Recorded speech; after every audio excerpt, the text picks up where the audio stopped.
teacher for 15 years. Now for 12 years I've been an evangelist, and I travel around and speak on creation, evolution, and dinosaurs. And it's an honor to be here in Coeur d'Alene, Idaho. My first time to preach in your city. How many have been to one of my seminars before or have seen one of the tapes before? Oh, quite a few, okay. How many have not? And how many do not understand the question so far? Okay, that's what I thought. Well, great. It's an honor to be here.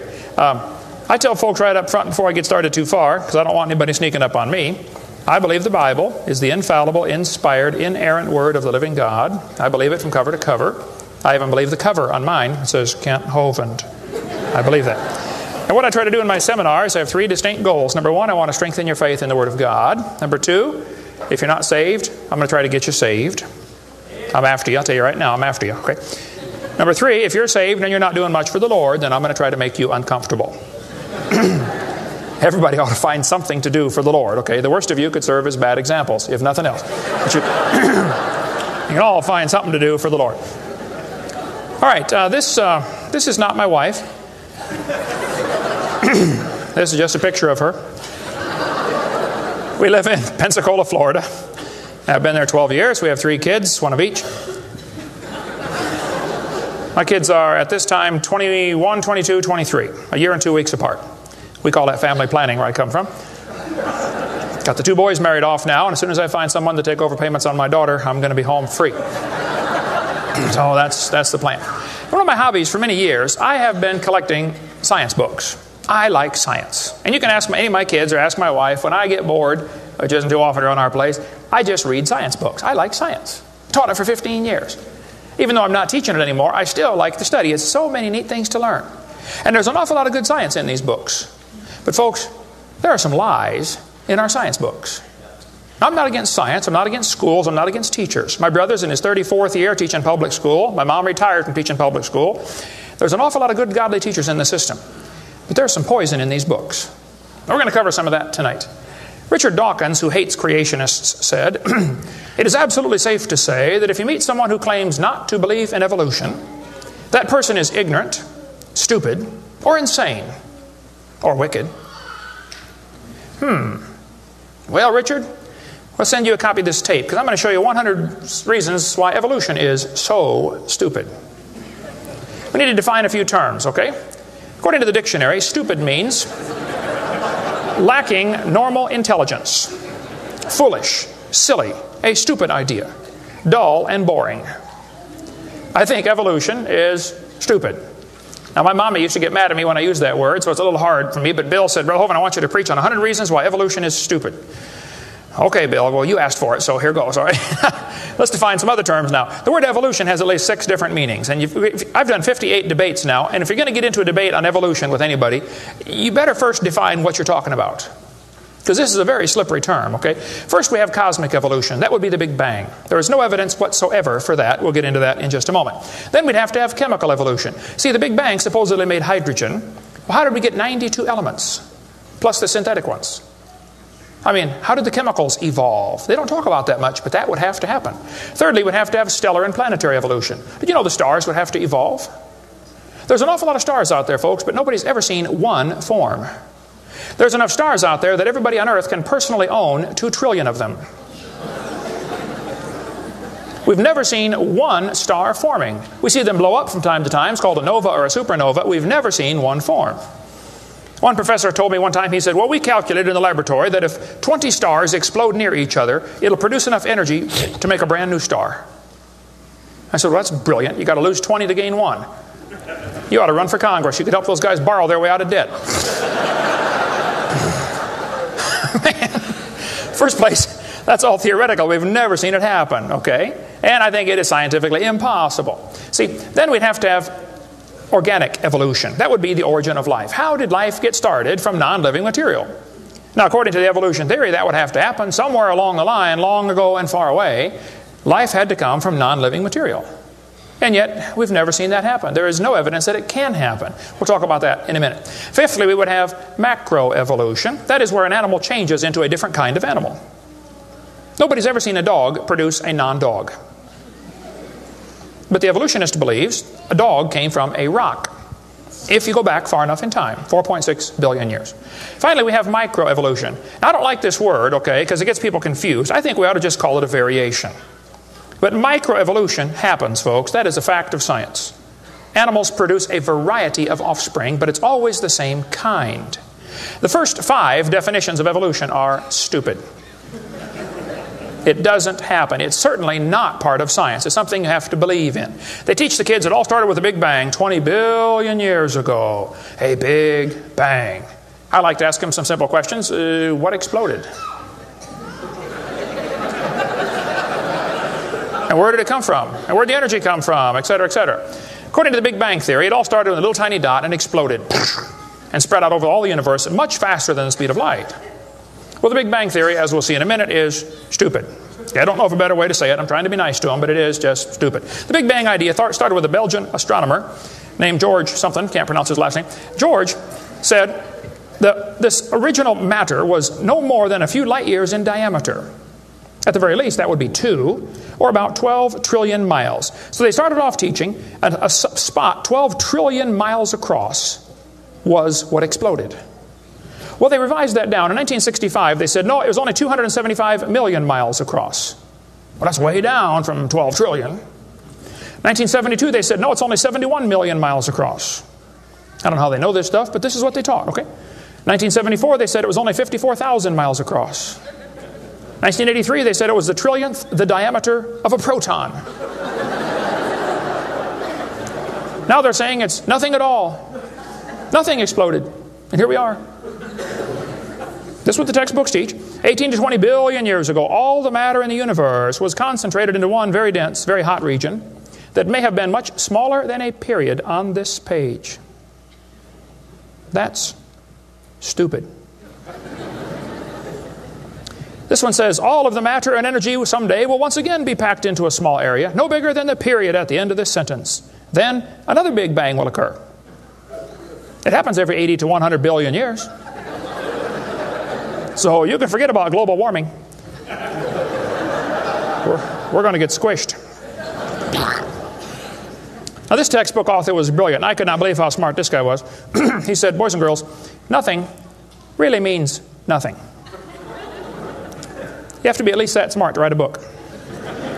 He said not only matter and energy would disappear, but also space and time. However, physicists theorize that from this state of nothingness, the universe began in a gigantic explosion. What? Yes, boys and girls, you see, nothing exploded, and here we are. Now, who can argue with logic like that? Man, they even put this in major science journals like Scientific American. This fellow said, the observable universe, that would be us, could have evolved, there's that word again, you got to watch that one, okay, 6 meanings, from an infinitesimal region. In the Greek, that means a dot. It's then tempting to go one step further and speculate that the entire universe evolved from literally nothing. They call that science and put it in a science book. I would call that stupid and put it in the garbage.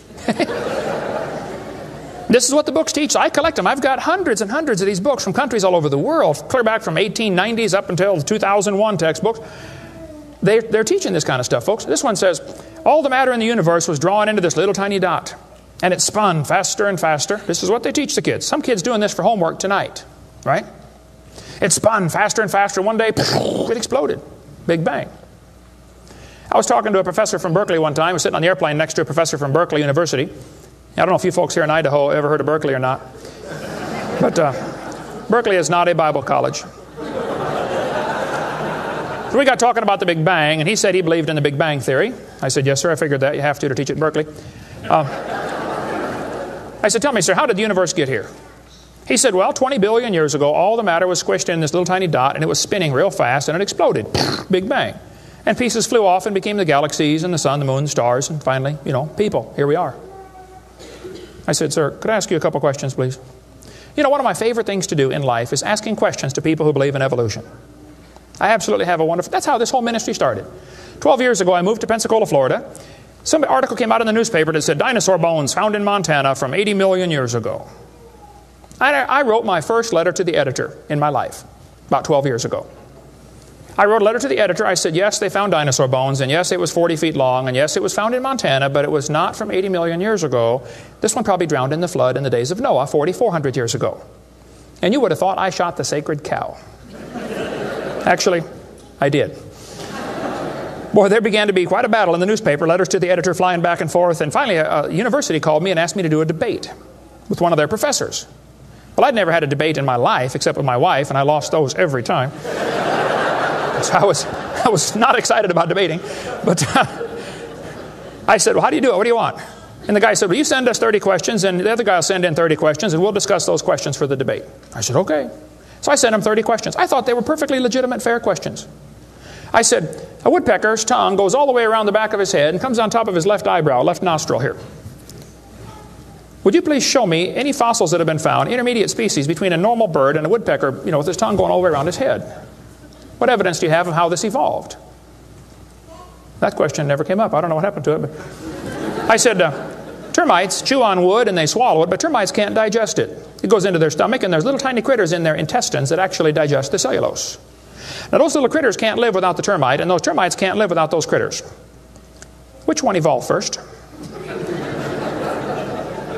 I thought it was a fair question, but it never came up. I don't know what happened. I think they lost my list. But anyway, one of my favorite things to do is asking questions to people who believe in evolution. So I asked this professor if I could ask him some questions about the Big Bang. He said, sure, what would you like to know? I said, well, sir, you told me 20 billion years ago all the matter in the universe was squished in this little tiny dot. And it was spinning faster and faster and exploded. I said, where did all this matter come from? He said, well, we don't know that for sure. I said, okay, now, sir, hold it. If I told you that I believe about 6,000 years ago God created the heaven and the earth like the Bible teaches, you're going to say, and where did God come from? And I don't know. But you said 20 billion years ago there was a Big Bang, and you don't know where the dirt came from. So basically, I believe in the beginning God, and you believe in the beginning dirt. Don't tell me my theory is religious and yours is science. Oh, no, sir, they're both religious. The news media tries to make it look like it is religion versus science. I did a debate in El Paso, Texas here recently, and the news media wrote an article. They said, religious and scientific leaders debate evolution. What is the unspoken message in that title? What are they trying to imply? Can you catch that? They're trying to imply that evolution is part of science, aren't they? No, evolution is a religion. Actually, both creation and evolution are inherently religious. These two timelines is the same information right here. I'll be referring to that throughout the seminar here. I cover this thing all the time. The Bible teaches about 6,000 years ago, God made everything. 4,400 years ago, there was a big flood that destroyed everything. 2,000 years ago, Jesus came. Here we are today, waiting for the Lord to come back in about 5 minutes. This is the Bible view of history. On this chart, 1 inch is 150 years. That's a long time. The 20 billion year chart on the bottom is a very different scale. But see, both views, creation and evolution, are inherently religious. You have to believe in creation or believe in evolution. The difference between the two, though, is very simple. The evolution religion is tax supported. That's the difference. By the way, if I was to make that bottom chart the same scale as the top chart, the bottom chart actually needs to be 2,100 miles long. That's from Pensacola to Portland, Oregon. I don't want to carry a chart that big, so I made a new scale for the other one, okay? If they want to believe it happened long ago and far away, they're welcome to believe that, but that's not science. Evolution is a religious worldview, and I think it is stupid. So I asked the professor, where did the matter come from? He said, I don't know. I said, well, sir, would you please tell me where the laws came from? The universe is run by laws, gravity, centrifugal force, inertia. Who gave the laws? He said, we don't know that either. I said, sir, could you tell me where the energy came from? You know, it takes energy to make a big bang. Who bought the gas to run this machine anyway? He said, we don't know that either. I said, sir, could I ask you another question? He said, sure. What else would you like to know? What else? What do you mean else? You haven't told me nothing yet. I said, does Berkeley have a merry-go-round? How many of you know what a merry-go-round is? You go round and round and round till you puke, okay? He said, no, we don't have a merry-go-round at Berkeley. I said, you ought to get one. You could learn some good science on a merry-go-round. If you put some fourth graders on a merry-go-round, are there any fourth graders in here tonight? Who's in fourth grade? All right, I like fourth graders. I spent the best 5 years of my life in the fourth grade. That's before they diagnosed ADD. Put some fourth graders on the merry-go-round, I like using fourth graders because they're tough and they're expendable. And we're going to get the high school football team out there to get that thing spinning clockwise as fast as it will possibly go. Now, if you have a digital watch, you may not know what clockwise means. I'll explain it later. We're going to spin the merry-go-round clockwise. The kids are going to go through 4 phases. They start off in phase 1. They're screaming at the football players. Come on, let's go, faster, faster. Can't you go any faster? You get up around 30 miles an hour. The kids enter phase 2, where they stop screaming. They just quietly concentrate on trying to hang on for dear life. You get up around 60 miles an hour. The kids enter phase 3, where they start screaming again. But now they're screaming, stop, stop, please, slow down. Don't stop, though. Keep going faster and faster. When you get to about 100 miles an hour, you should enter phase 4. That's where the kids begin to fly off the merry-go-round. Now, when this happens, you will notice a very interesting phenomena of physics. If the merry-go-round is going clockwise, when the kid flies off, the kid will be spinning clockwise until he encounters resistance, like a tree or telephone pole. That's because of a law in physics known as the conservation of angular momentum. You see, if a spinning object breaks apart in a frictionless environment, the fragments will all spin the same direction. It's very simple. It's because the outside is moving faster than the inside. And so it keeps the same direction of spin. The professor said, yes, I understand about the conservation of angular momentum. I said, well, good. I'd like to ask you a question then, sir. If the whole universe began as a swirling dot, like you said, why do 2 planets spin backwards? He said, that's interesting. I said, no, that's more than interesting. It's kind of hard on your Big Bang Theory. Not only that, 6 of the moons are spinning backwards. Why? He said, I don't know. Why do you think they're going backwards? I was hoping he was going to ask that. I said, well, sir, I believe it's very simple. You see, I believe in the beginning God created the heaven and the earth, and God did it that way on purpose, just to make the Big Bang Theory look stupid.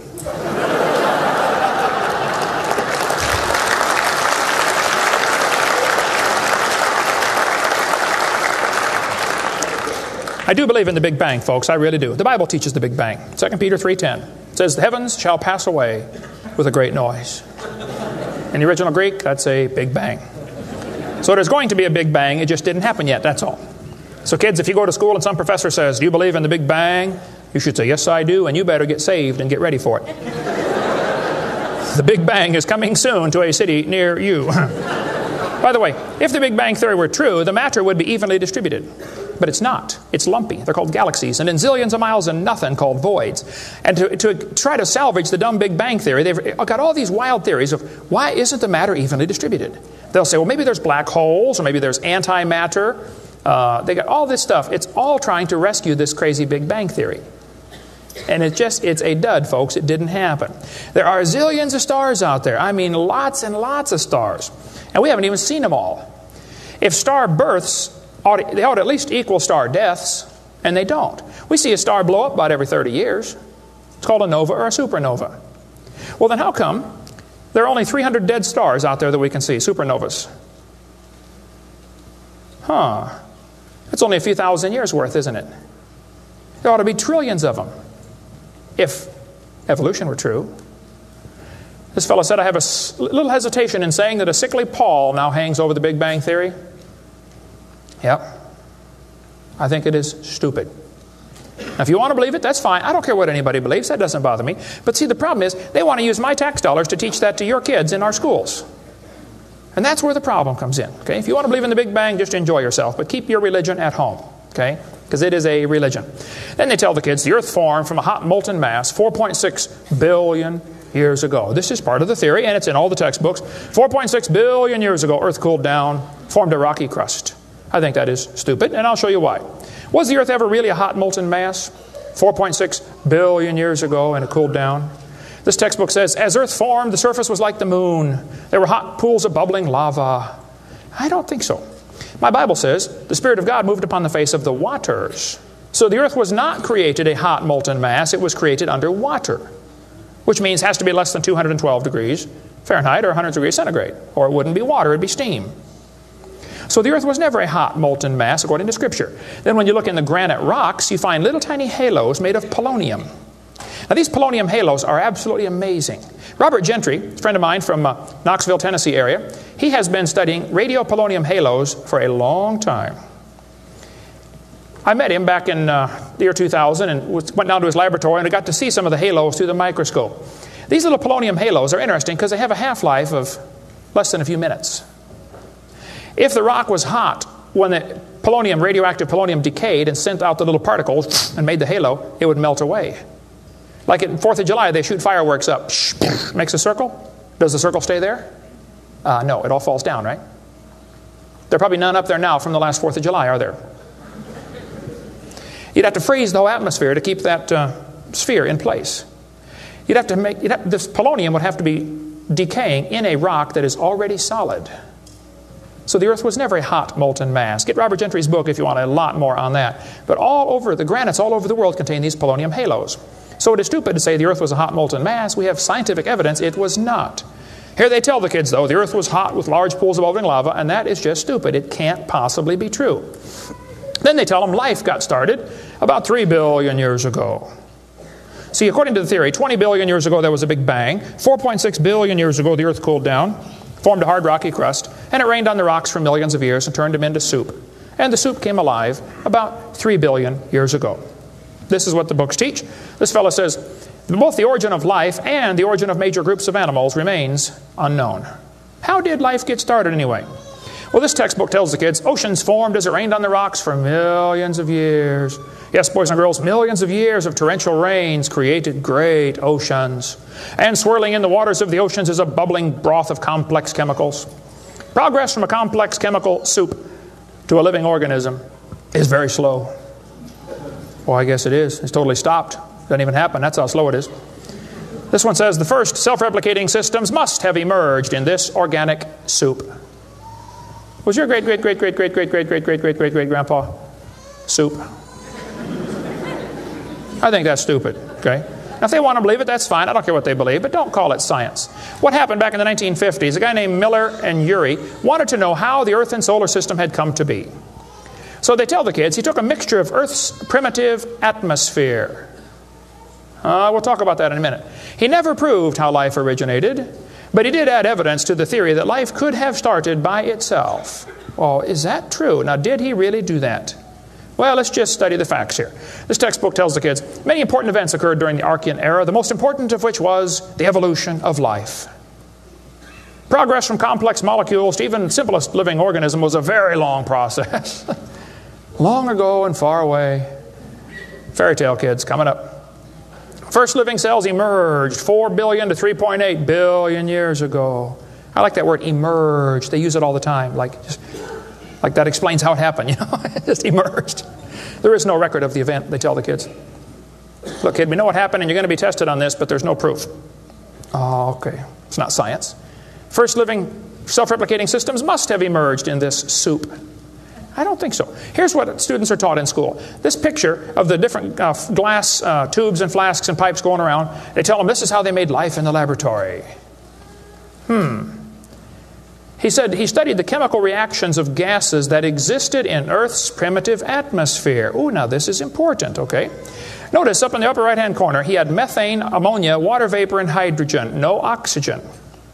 He circulated these gases through these tubes through a spark, supposed to represent lightning. And sure enough, it produced a red goo at the bottom of the flask and had some amino acids in it. It didn't come close to getting life, though. Miller excluded oxygen in a reducing atmosphere because life could not evolve with oxygen. Anything that got together would oxidize. Cut a banana open, lay it on the table, it'll turn brown, it'll oxidize. Okay, so will an apple, so will anything alive. It'll oxidize. So that's why he didn't have any oxygen in the experiment. One of his gases was ammonia. Well, this creates a real serious problem because ammonia is destroyed by UV light. And UV light must be blocked by ozone, which is made from oxygen. I got a problem here. This textbook says several billion years ago, Earth's atmosphere had no free oxygen. Well, that's just simply not true. Ozone is made from oxygen and it blocks UV light, and ammonia, one of the gases needed for the experiment, is destroyed by UV light. So life cannot evolve without oxygen. But also life cannot evolve with oxygen. Well, I got a solution for that one. It didn't evolve. And by the way, the Earth has always had oxygen, even more than it does today, okay? Air bubbles are often found trapped in amber, like the movie Jurassic Park, you know, where they drilled in and got the mosquito blood. These air bubbles, though, have 50% more oxygen than we do right now. We cover more on that on my video series, videotape number 2, about what the pre-flood world was like and why they lived to be 900 on the blue series of tapes out there on the table. But this textbook says the mixture at the bottom of the flask was rich in amino acids. Oh, come on. That is stupid. It was not rich in amino acids. Let's tell the kids what they really found, okay? He filtered out the product. As this gas went through the tubes, he sparked it, produced this goo at the bottom, and he drew the goo off because if it went through again, it would be destroyed by the spark. Now, in real life, you're not going to get a section of the ocean protected. They say this just happened by chance in the ocean. You can't filter out the product then. Secondly, what he made was 85% tar, 13% carboxylic acid, 2% amino acids. So 98% of his mixture was poisonous to life. I would not call that a success. And there are 20 different amino acids, sort of like 26 letters in the alphabet. There are 20 amino acids. Those amino acids go together to make proteins, like letters go together to make sentences. Mostly he made just 2 of these amino acids. And they bond with the tar and the acid very quickly, more readily than with each other. It was a failure as an experiment. Amino acids are like letters of the alphabet, sort of like building blocks. You have to have a bunch of amino acids to make a protein. Then you have to have a bunch of proteins to make a cell. And you got to have a bunch of cells to make an organism. And one cell is more complex than a space shuttle. And all he got was a couple of the amino acids. That's like me dropping toothpicks, and I happen to make a few letters of the alphabet. That's possible, isn't it? Toothpicks could fall in the shape of a T, or an H, or an I, or an E. That's possible. But if I'm able to drop toothpicks and produce a few letters of the alphabet, should I therefore conclude that nobody wrote Webster's dictionary? The difference between making a letter with toothpicks and making Webster's dictionary is about like making an amino acid and making a living cell. He didn't come close to making life. He made the equivalent of a few letters, and he actually needed to make huge books. And half of his letters were backwards, left-handed. This creates a real problem since the simplest proteins, the smallest proteins, have 70 to 100 amino acids, all of them left-handed. This really compounds his problem. RNA and DNA are all right-handed molecules, and they are unbelievably complex. And hundreds of these amino acids must combine to make a protein, and this has to be in a precise order. And they unbond in water much faster than they bond, and last time I checked, the oceans are completely full of water. So Brownian motion is going to drive them away from each other, not together. It just isn't going to work. He did not make life in the laboratory. But they tell the kids, he showed how life could have started by itself. Oh, that is just a stupid, okay? That's a lie. He did not show anything of the kind.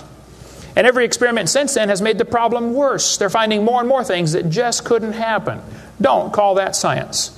But they tell the kids, 3 billion years ago, life appeared on Earth. Asked me to speak at this college in Boston one time. This preacher called all the colleges and universities around Boston and said, would you like to have Kent Hovind come speak at your college?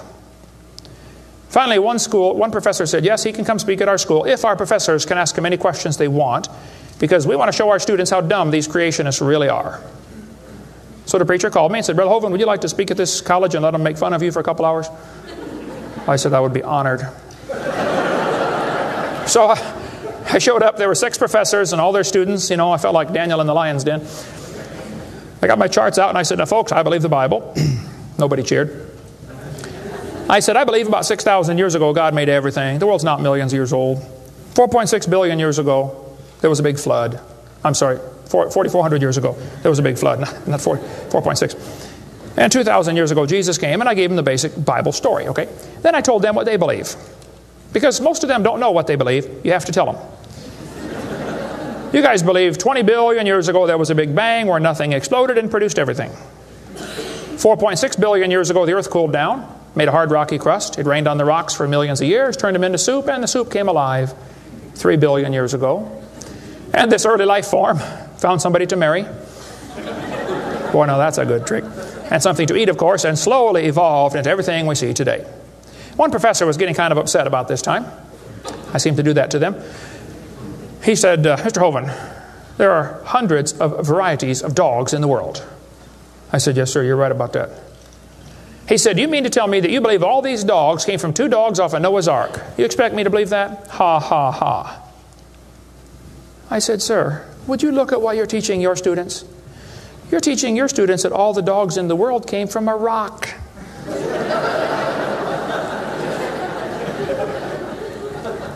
I had one woman, come to me after a debate one time. She was steaming down the aisle. Boy, she was mad. Oh, I could tell I'm in trouble now. I stood there quivering in my boots, you know. She walked up and she said, tonight you said we believe we come from a rock. We do not believe that. I said, well, ma'am, calm down just for a minute. I said, do you believe in evolution? She said, yes, I do. I'm a professor here at the university. I said, well, would you please tell me then where we came from? She said, we came from a macromolecule. I said, where did that come from? She said, from the oceans, from the prebiotic soup. I said, where did that come from? She said, well, it rained on the rocks for millions of years. And you could see it was slowly dawning on her. I do believe I come from a rock, don't I? Yes, ma'am, you do. You ought to be proud of it. Hey, don't step on Grandpa, whatever you do. Look, that's stupid, okay? There's no kind way to say it.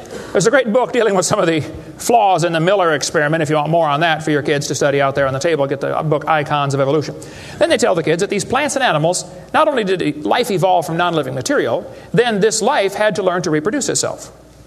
Why would any organism want to reproduce more of its own kind when that's only going to increase competition for the food supply? Why didn't they instead evolve the ability to live forever and be happy? Huh? You ever think about that? I was in a debate one time, and we had question and answer time at the end. The student stood up and he said to the evolutionist, he said, sir, how did male and female evolve? The professor got up and he said, well, that is a giant mother may I step in the evolution story. A mother may I step? This is science. Wow. Well, so according to them, you know, for the next few billion years or hundreds of millions of years, you know, life learned to produce something other than its own kind. Of course, today everything only produces its own kind, but they say long ago and far away, they were able to do something different. Textbooks will say we started like a bacteria and slowly evolved to a human. I think that's stupid. But if you want to believe that, that's perfectly fine. Those trees of life that they put in the textbooks for your kids are a bunch of nonsense. And even evolutionists will admit that. Stephen Jay Gould, a Marxist professor at Harvard University, he says that evolutionary trees that adorn our textbooks are not the evidence of fossils. It's only inference. We infer, we imply, we hope it happened this way. This textbook says, all the many forms of life on Earth today are descended from a common ancestor. What? You mean the birds and the bananas have a common ancestor? Isn't that what he says? Found in a population of primitive unicellular organisms. Well, in the first place, there's no such thing as a primitive unicellular organism, okay? One single cell is more complex than a space shuttle. There's no such thing as a primitive single-celled organism. We talk about that on video number 4 of our series. But he says, all the forms of life are descended from a common ancestor found in a population of primitive unicellular organisms. What were those first cells like? How do we know? What events led up to their formation? No traces of those events remain. Did you catch that? Hey kid, we know what happened, but there's no proof. Primitive, huh? This one says, the humans, mammals, birds, crocodiles, all had a common ancestor. Well, anything inside that circle is religious speculation. It is stupid. Reptiles produce reptiles, dogs produce dogs, people produce people, and there's never been an exception to that. Darwin said, though, if my theory be true, here's his book right here. You can look on page 211. He said, if my theory be true, numberless intermediate varieties must assuredly have existed. Boy, you're right about that, Charlie. I mean, to change from a rock to a dog would take a few changes.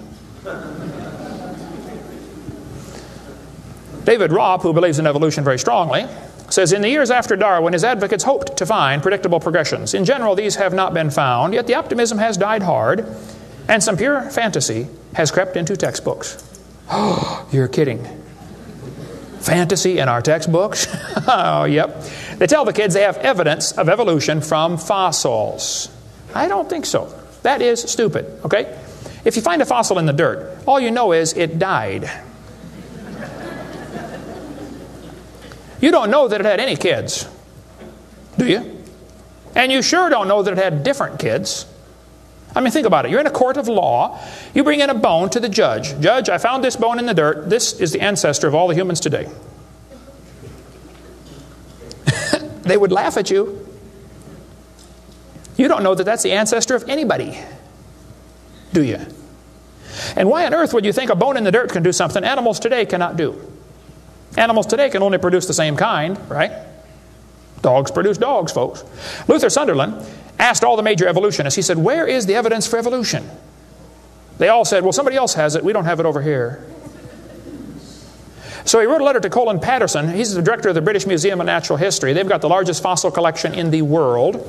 He said, Mr. Patterson, I read your book on evolution. I noticed you didn't show us the missing links. Why didn't you show us the missing links? Patterson wrote back and said, I fully agree with your comments on the lack of evolutionary transitions in my book. If I knew of any, fossil or living, I would certainly have included them. I will lay it on the line, there is not one such fossil. There are no missing links, folks. The whole chain is missing. Even Stephen Gould admitted the absence of fossil evidence for intermediary stages is a persistent and nagging problem for evolution. We got the theory, we know it's true, now we just need the evidence. That's the way they think about it. Richard Goldschmidt said, maybe the first bird hatched from a reptile egg. Well, Richard, I'm sorry. I don't mean to be disrespectful, but that's stupid. See, what's happened, these guys have looked for missing links in the fossil record. They can't find any, and so they say, well, maybe evolution happened so fast it wasn't preserved. Maybe a reptile laid an egg and a bird hatched out. Well, who did that bird marry?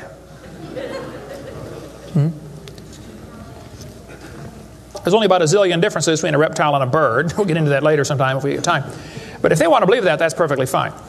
Here's what happened. Charlie Darwin graduated from Bible college to be a preacher in the Anglican Church in 1830. He couldn't get a job, so his dad pulled a few strings and got him a job on board HMS Beagle. He's going to sail around the world and collect bugs. And while he's sailing around, he stopped off at these islands right there called the Galapagos Islands. There on those islands, Charlie noticed there were 14 different varieties of finches. Charlie studied the birds very carefully and said, you know what? I think all these birds had a common ancestor. I bet you're right, Charlie. It was a bird. And then Charlie said in his book on page 170, he said, it is a truly wonderful fact that all animals and all plants throughout all time and space should be related to each other. Now, hold on a minute. You see 14 kinds of birds, and you conclude that birds and bananas are related. That's stupid. You should conclude that those 14 kinds of birds had a common ancestor, but that's as far as it ever goes, folks, okay? I don't know of a kind way to say it, Charlie, but that's stupid. Okay, we don't ever see a bird produce a non-bird. See, dogs produce dogs, and you might get quite a variety of dogs. Roses produce roses. That is called microevolution. Now, that is a fact, folks. It happens. It is observable. It is scientific. I don't think we ought to use that word, microevolution. We should just call it a variation.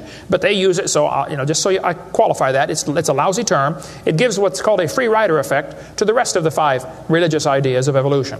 You might get a big dog or a little dog, but you're always going to get a dog when you crossbreed your dogs. And I would go so far as to say probably the dog, the wolf, and the coyote had a common ancestor. This Irish textbook shows different dogs, and it calls it divergent evolution. Oh, come on. Giving it a fancy name doesn't change a thing. It is still a dog. And a 3-year-old can tell you. Anybody in here 5 years old? Who's 5 years old? 5 years old. What's your name? Misty. Here we have a dog, a wolf, a coyote, and a banana. Which one is not like the others? Dog, wolf, coyote, and banana. Banana. All right, let's give Misty a hand. Very good. The other ones. Some of these college professors can't tell. Look, there's a variety of dogs, folks, and they probably had a common ancestor. It was a dog. Okay?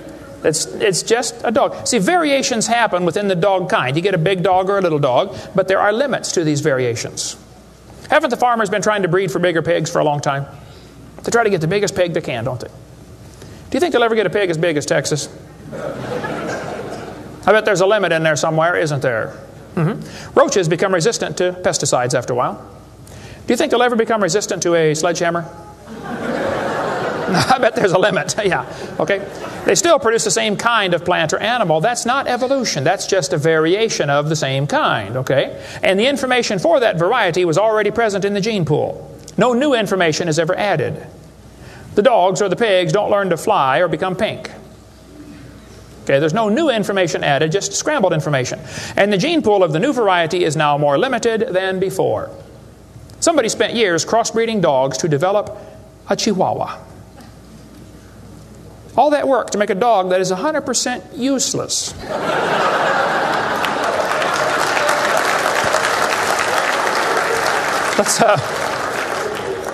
Let's turn all the Chihuahuas in the world loose back into the woods.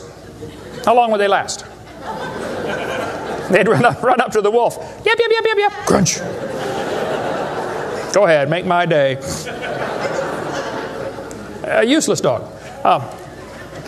Genetic information was lost when you got your variation. It wasn't added. You might have selected a certain slice of the gene pool with small dog, quick characteristics, but you didn't add anything. You selected something from the population. I come from Illinois, corn country. There are so many kinds of corn up there, they have to number them.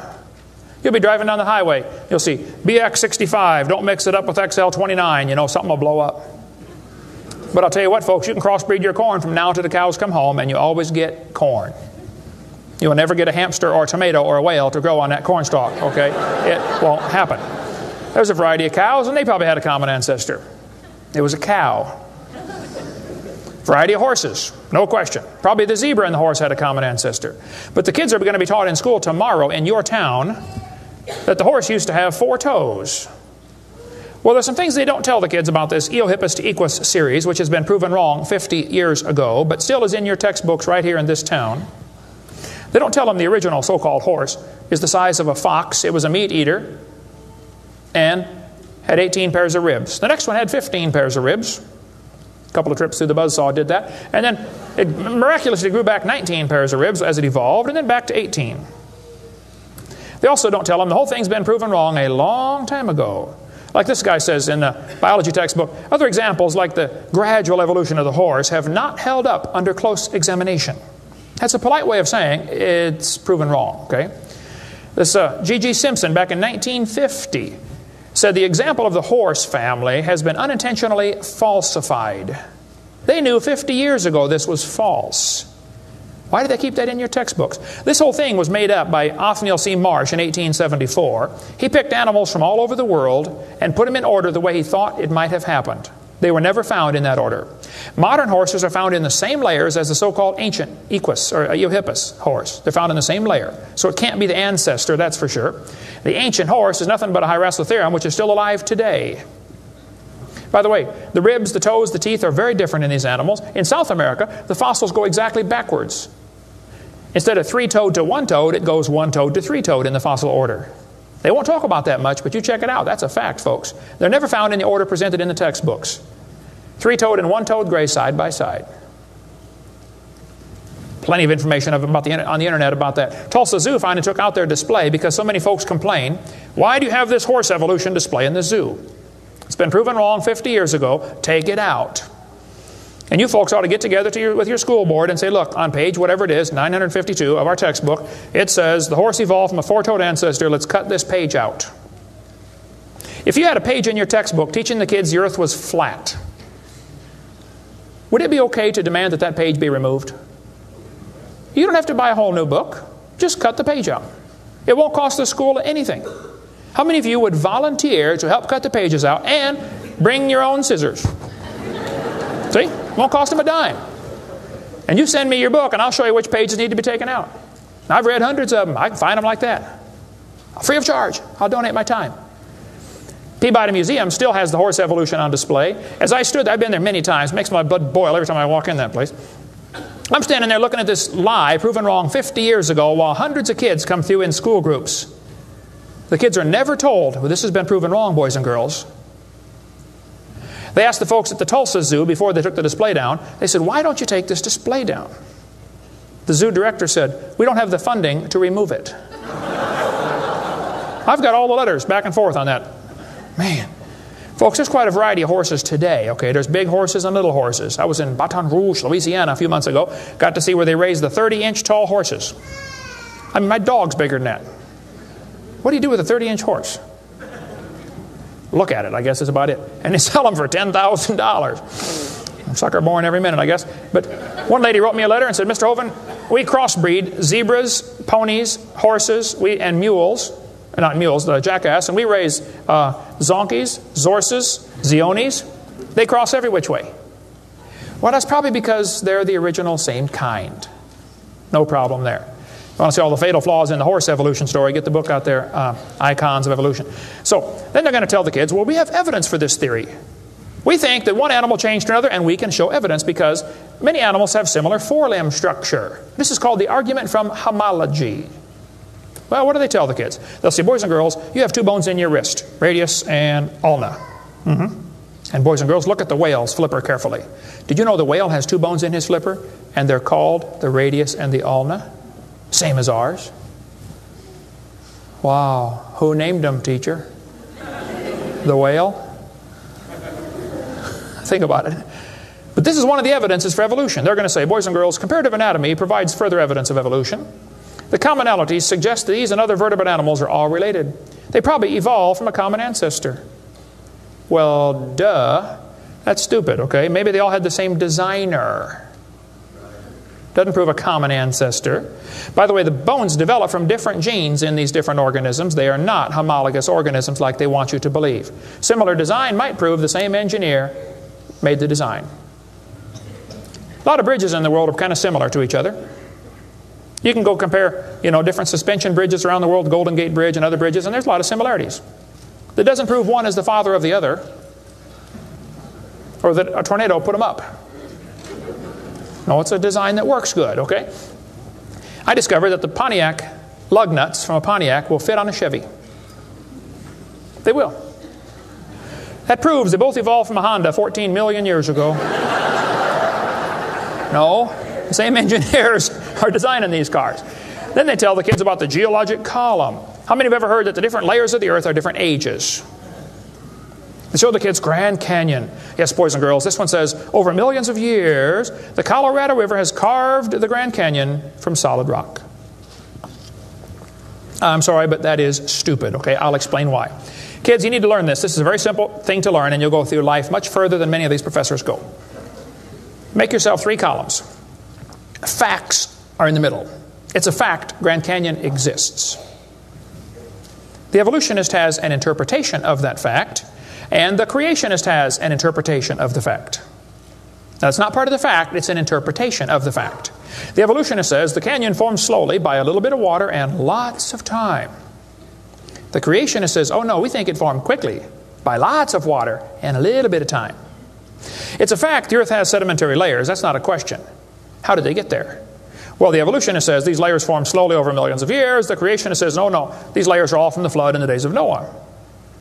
Now, it seems like the professors are always trying to erase the line between their interpretation and the fact and make their interpretation part of the fact column, and it's not. And I think I can demonstrate Grand Canyon was not formed by the Colorado River. I was in a debate recently, and this professor said, Dr. Hovind, you're so stupid. Obviously, it took millions of years to form the Grand Canyon. I said, well, sir, I've seen Grand Canyon many times. I taught earth science for 15 years. I've studied it intensively. Just flew over it last week, as a matter of fact, twice. Got a perfect view of it going out to California and back, flying from wherever I was, Florida. That's where I live. This textbook says, the Colorado River has cut through layer upon layer of rock over millions of years. Well, if you built a dam across Grand Canyon, it would take a lot of dirt or concrete, but if you could, okay, it'd be a huge dam. A giant lake would back up behind that dam, covering several states. That purple area is all drained right through the Grand Canyon drainage basin. This snow line tells a very interesting story. In between these 2 red lines is snow. This is a picture from a satellite showing about 150 or 200 miles of the canyon area. Real wide shot. The river enters the canyon at the far right. The river is 2,800 feet above sea level. As it goes down through the canyon, the ground is rising up. It's called the Kaibab uplift, okay? The uplift is 7,000 or 8,000 feet above sea level. Interesting. The river flows downhill. All rivers flow downhill. So as the river enters the canyon and flows downhill from there, when it gets to the 1,800-foot elevation mark, the top of the canyon is 7,000 or 8,000 feet above sea level, so it's over a 1-mile drop. Very impressive. Hole in the ground. But some points to ponder. I said to the professor, I said, "Sir, did you know the top is higher than the bottom?" He said, "Yeah." I said, "Did you know the river only runs through the bottom?" He said, "Yeah." I said, "Sir, the top is higher than where the river enters the canyon by 4,000 feet. Rivers don't flow uphill. There's no delta. Where's all the mud that washed out? There's no way that river made that canyon. Grand Canyon is a breached dam, a spillway that washed out. There was a lake probably for some length of time after the flood, and it got too full, and all that water went roaring through there. Probably carved that canyon out in a couple of weeks. Not millions of years. Absolutely impossible for that river to have made that canyon. We cover lots more on that on videotape number 6 of our series. But they tell the kids, the Colorado River made this canyon slowly over millions of years. I'm sorry, that is stupid. That can't possibly be true. They need to learn the facts. Charlie Lyell, back in 1830, he was a lawyer from Scotland. Somebody calculated one time that if all the lawyers in the world were laid end to end around the equator, we would all be better off. Charlie Lyell hated the Bible. In 1830, he wrote this book right here. Oh, I got it down on the table. I picked up the wrong one. Principles of Geology. Here it is on this table. Charlie Lyell wrote this book, 1830. In this book, he mocked at scriptures. He hated the Bible. You can see it mocking all through they're here. In here, he and other fellows back in that time, Cuvier, Steno Strata Smith, and some of these guys, they invented the geologic column. How many have ever heard of the geologic column before? They say each of the layers is a different age. You know, Cenozoic, Mesozoic, Paleozoic, Archeozoic, all them Zoic boys. And they gave each layer of rock a name, like maybe you saw the movie Jurassic Park, and an age, and an index fossil. This was done in 1830, way before there ever was a carbon dating or potassium argon dating or lead-208, lead-206, uranium-235, uranium-238. Didn't exist, folks. The dating text didn't exist. They just made up these numbers out of the clear blue sky. The geologic column is the Bible for the evolutionist. It can only be found one place in the world, the textbooks. There is no geologic column, and they know it. This fellow says, if there were a column of sediments, unfortunately, no such column exists. The geologic column is a hoax. Does not exist. It is stupid. Those layers cannot be different ages. If the geologic column were all in one place, it would be 100 miles thick. Didn't happen. By the way, if the geologic column were true, if you look at the side of Grand Canyon and see all these thousands of layers, why are there no erosion marks between the layers? Don't you think if one layer sat there for 10 million years waiting for the next one, it would rain once or twice? No erosion marks between the layers. Interesting. Oh, something to consider anyway. Those layers are all deposited very rapidly, and I think we can demonstrate that scientifically. If you take a jar of dirt, put some water in it and shake it up, and set it down, it'll settle into layers for you automatically. It just takes a few minutes. It's called hydrologic sorting. The gravels go to the bottom, and then the sands and the silts and the clays. It'll sort just like that, folks. Go home and do it with a jar. You'll see what I'm talking about. Years ago, I was preaching in Union Center, South Dakota. Union Center is right there. It's not even on the map. There are 40 people in the whole town. 38 of them came to church. I don't know where the other 2 were. But they showed up later, I guess. But the preacher said, "Hey, Brother Hovind, let's go down to Rapid City, South Dakota. They've got a museum down there with a bunch of dinosaur bones." I said, "All right, I like dinosaurs. Let's go." So we all drove down to the museum. The guide met us at the door. He said, "Would you like me to give you a tour?" We said, "That would be great, sir." The first place we stopped on the tour was the geologic time scale, the big chart. They got it behind glass so the kids can't touch it. You know, this is holy, sacred. And the guide said, "Now, boys and girls, this layer of rock right here is about 70 million years old." My daughter was 12 at the time. She raised her hand. She said, "Mister, how do you know that layer is 70 million years old?" He said, "Well, honey, we tell the age of the layers by what kind of fossils we find in them. They're called index fossils." Oh, she said, "Thank you, sir." We walked around the other side of the dinosaur, and we're standing over here, and the guide said, now folks, these bones you're looking at are about 100 million years old. My daughter raised her hand again. She said, mister, how do you know those bones are 100 million years old? He said, honey, that's a good question. We tell the age of the bones by which layer they come from. She said, excuse me, sir, but when we were standing over there, you told me you knew the age of the layers by the bones, and now you're telling me you know the age of the bones by the layers. She said, isn't that circular reasoning? I thought, wow, a chip off the old block. That guide had the strangest look on his face. It was almost as if he were thinking.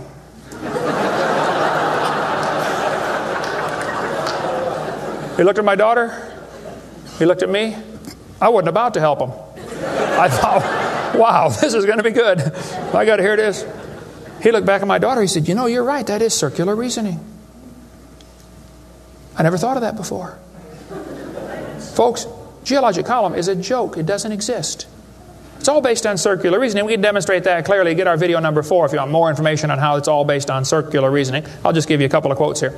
This guy says, the rocks do date the fossils, but the fossils date the rocks more accurately.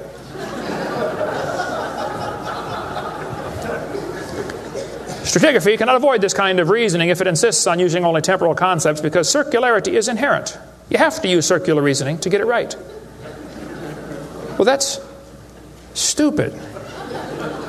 And you don't need to be too bright to figure out that's stupid, okay? This geologic column contains limestone scattered all throughout the geologic column. I like to ask him the question, I say, fellows, you have limestone scattered all through this column. How do you know the age? It's all limestone. I mean, if I handed you a piece of limestone, how would you know if it's 100 million year old Jurassic limestone or 600 million year old Cambrian limestone? I mean, how would you tell the difference? There's only one way they can tell, by the index fossils. That's how it's done, folks. That is stupid. Because those fossils don't count for anything, as we'll see in a minute. They tell the kids each of these layers is a different age. 100 million, 200 million, 300 million, real impressive, huge numbers. Now, Charlie Darwin did not like round numbers. He wanted to be more precise. He said the Wealdian deposits are 306,662,400 years old. Now, okay, Charlie, I think that's stupid.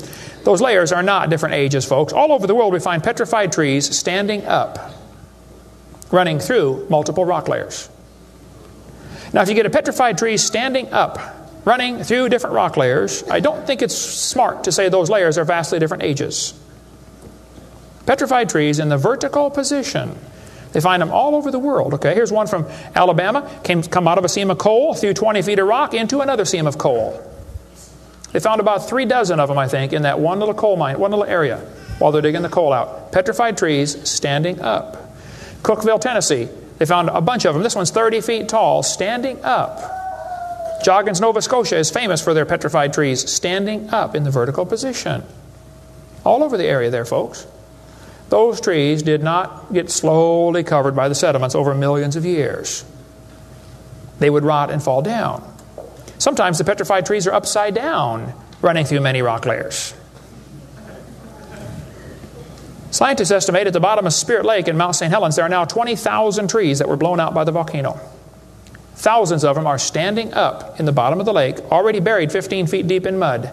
None of them grew there. Those trees are going to petrify. It only takes a few years to petrify a piece of wood. In the laboratory, it can be done in 24 hours.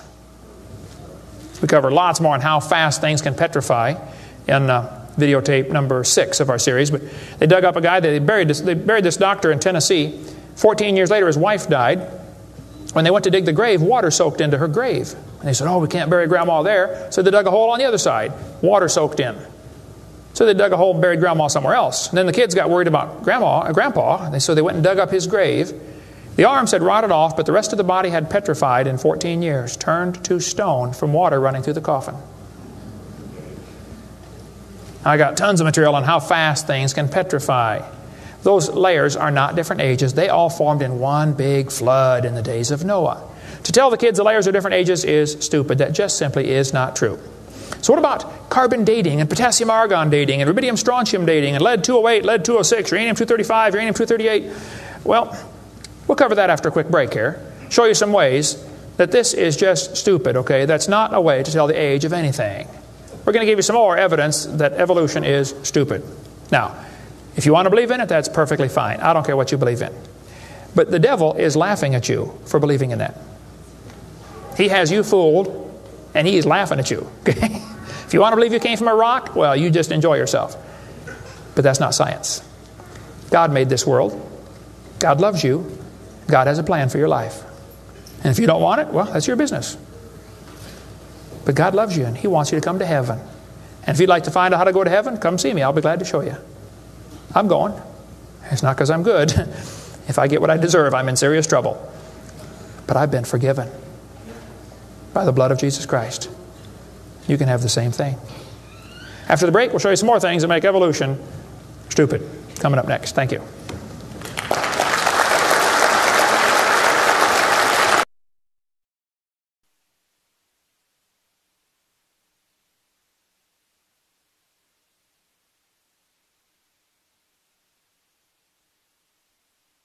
In the early 1950s, actually the late 1940s, they invented carbon dating. We're going to explain a little bit about radiometric dating and how it's supposed to work, and then show you that it does not work, okay? The Earth's atmosphere is about 100 miles thick, and we're also protected by a magnetic field. Radiation from the sun and from the stars, mostly from the sun, goes right through that magnetic field, some of it does, and hits the atmosphere and produces carbon-14. Carbon-14 is radioactive. Normally, carbon is atomic number 6, which gives it atomic weight of 12. But this nitrogen, which is right next door to carbon, gets struck by radiation and it turns it into carbon-14. Now, carbon-14 is unstable. It is radioactive. It's always breaking apart. And you can hear it like with a Geiger counter, you know, click, click, click, click, just like uranium, because it's decaying. They've discovered it decays at a fairly consistent rate. About half of it will decay every 5,730 years. Which means if I gave you a pile of carbon-14, 5,730 years later, half of it would turn back to nitrogen. The rest would still be carbon-14. Theoretically, it's a random event, but it could. That's probably how long it would take. During photosynthesis, plants are breathing in carbon dioxide, and this radioactive carbon is mixed in with the regular carbon. The plant doesn't seem to know or care if it's getting radioactive carbon or regular carbon. It just takes it right in. Animals eat the plants and make it part of their body. Probably during your lifetime, you have either eaten plants or you've eaten animals that have eaten plants. How many have done that before? Okay. So, you probably have radioactive carbon-14 in you. Now, theoretically, what you have in you should match whatever's in the atmosphere, about the same percentage. Because the plants are always breathing this stuff in, and the animals are always eating the plants, and we're always eating the plants and the animals, so it should pretty much stay in balance. It is assumed the ratio of radioactive carbon-14 to normal C12 in the atmosphere would be the same found in living plants and animals. That is an assumption, but it's a reasonable assumption. The atmosphere today is 0.0000765%. Not much. That's how much carbon-14 it has in it. When the plant or animal dies, it stops eating or breathing. How many knew that already? Okay. So whatever it had in it begins to decay. Since half of it will leave in 5,730 years, all you got to do is check to see how much C14 is in it, how much C14 is in the atmosphere, and if it's only got half as much, it's been dead for 5,730 years. Sounds great, but it doesn't work. In theory, it never goes to zero, but it goes from a half to a fourth to an eighth to a 16th to a 32nd to not much. Okay? After 4 or 5 half-lives, you can't measure it. So if anybody ever tells you, we know the Earth is millions of years old because of carbon dating, you can rest assured they don't have a clue what they're talking about. Because if it worked, it would only work for 30 or 40 or 50,000 years maximum. They compare the amount of C14 in the object being dated with the amount currently in the atmosphere and estimate how long the object has been dead. It sounds good, but there are some assumptions that mess everything up. Okay? Assumption number 1, has the amount of C14 in the atmosphere always been the same? Has it reached equilibrium? This is an interesting problem. If I told you to fill a barrel with water, but I drilled holes on the other side of the barrel, while you're filling it, it's leaking out. At some point, it's going to be leaking at the same speed you're filling, and that point is called equilibrium. You will never fill the barrel past that point, unless you plug the holes or fill faster. See, it's filling and leaking at the same time, sort of like your checkbook. You put it in and it leaks out, okay? Hopefully you want to at least be at equilibrium, okay? If less than that, you're going to be in trouble eventually. See, if your outgo exceeds your income, your upkeep will be your downfall every time. Well, they say if you took a brand new planet Earth and stuck it out in the solar system, the sun would start producing carbon-14. It would start decaying also right away, and it would take about 30,000 years to reach this equilibrium point. Well, Willard Libby and others who invented carbon-14, University of Chicago in 1947 to 53, he got a Nobel Prize for it in there somewhere. He said, well, it would take 30,000 years to reach equilibrium. He said, well, we know the Earth is millions of years old. Mistake number one.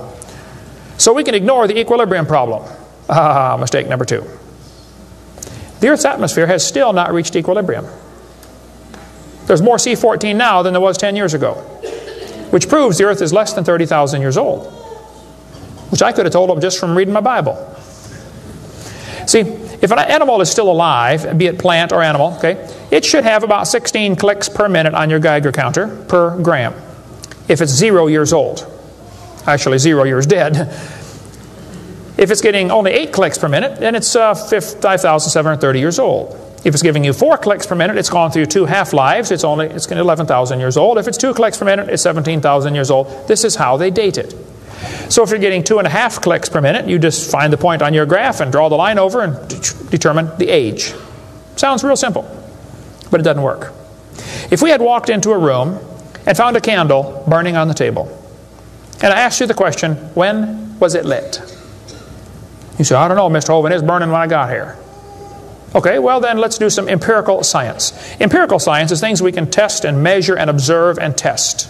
Not theoretical, I mean empirical. We can measure it and weigh it. Let's measure the height of the candle. Suppose the candle is 7 inches tall. Who can tell me when it was lit? Okay, nobody. Let's do some more empirical science. Let's measure the rate of burn. Suppose we determine it's burning an inch an hour. When was it lit?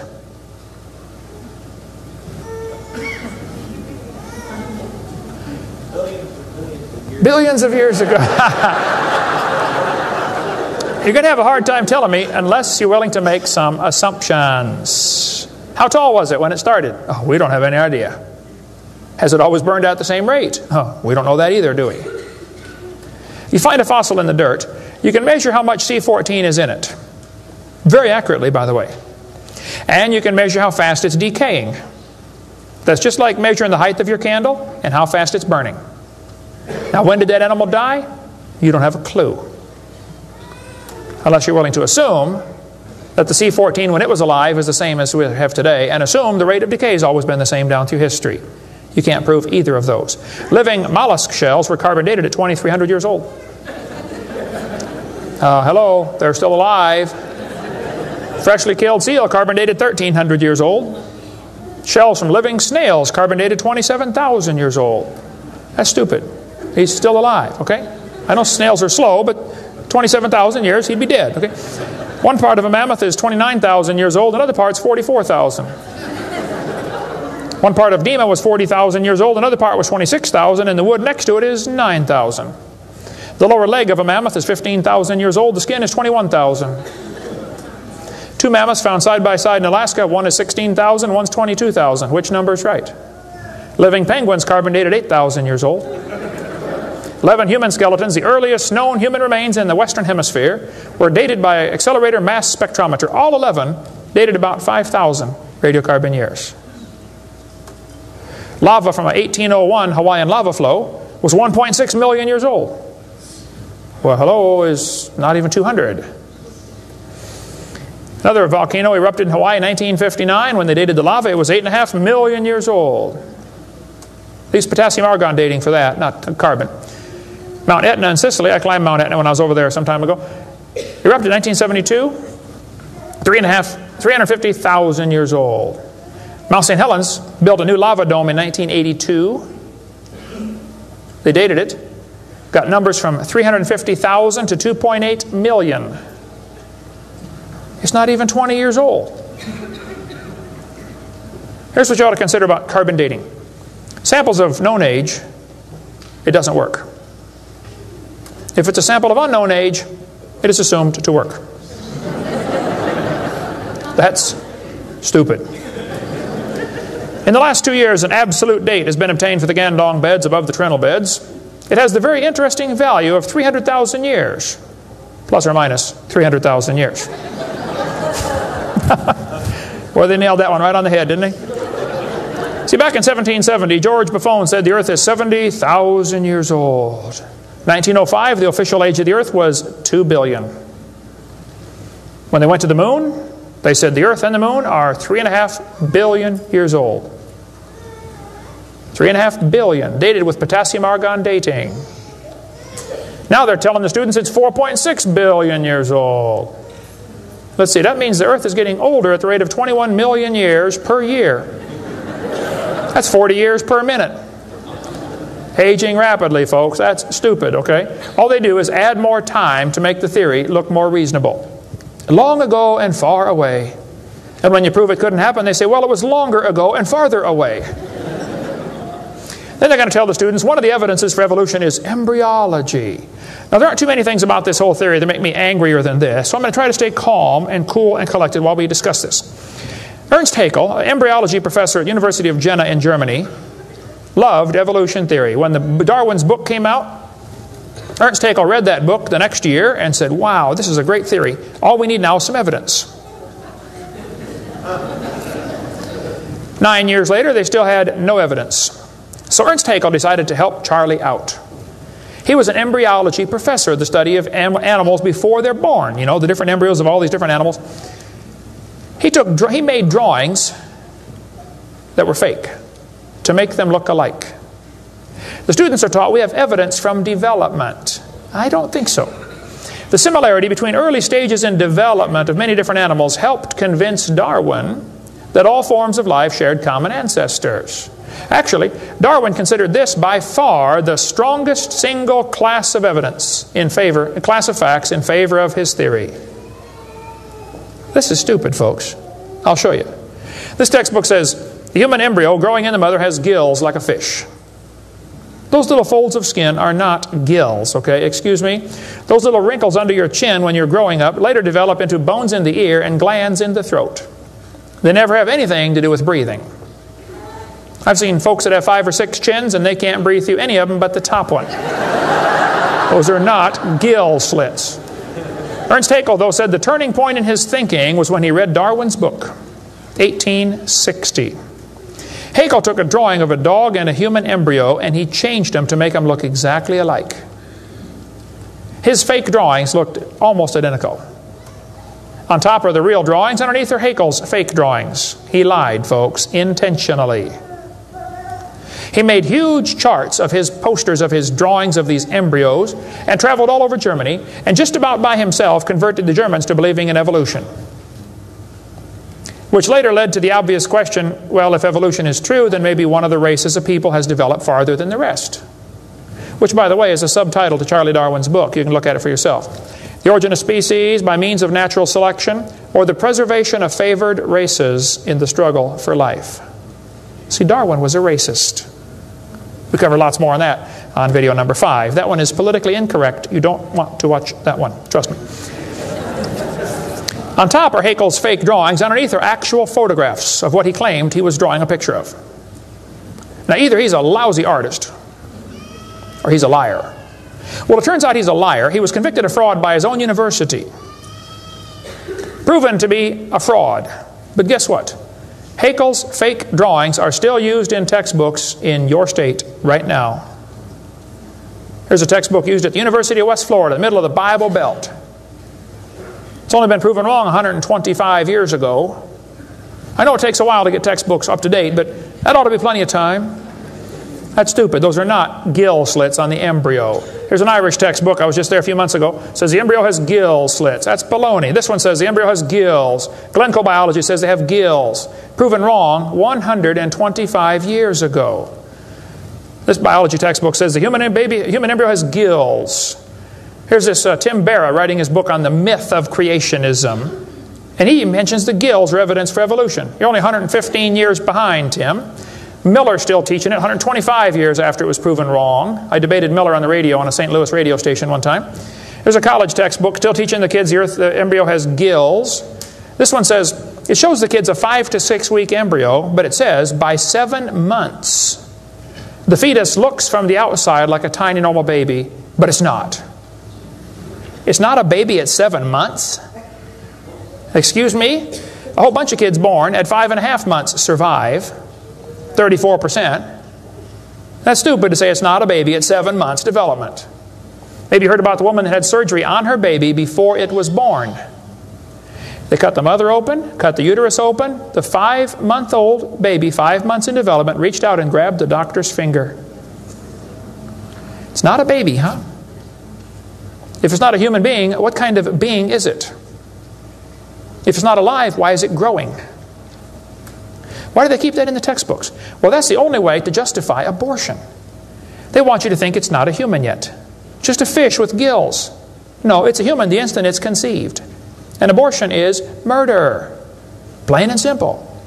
We cover lots more on that on my videotape number 4. You don't want to watch that one either. Then they're going to tell the kids, we've got evidence for evolution because dinosaurs turned to birds. This is stupid. This guy says, dinosaurs are alive as birds. Well, kids, in case you don't know, there are a few differences between a dinosaur and a bird. You don't just put a few feathers on them and say, come on, man, give it a try. It won't hurt too bad. That's stupid, okay? Dinosaurs did not turn to birds, okay? Somewhere along the line, while his front legs are developing into wings, they're going to be half leg, half wing, which means he can't run and he can't fly yet. He's going to have a hard time, isn't he? No, dinosaurs did not turn into birds. That is stupid, okay? They say, we've got proof that they did. Archaeopteryx, which means ancient wing. That's supposed to be evidence for evolution. It's in just about every textbook I've seen dealing with this topic. Archaeopteryx is supposed to be evidence. Here's a 1999 textbook.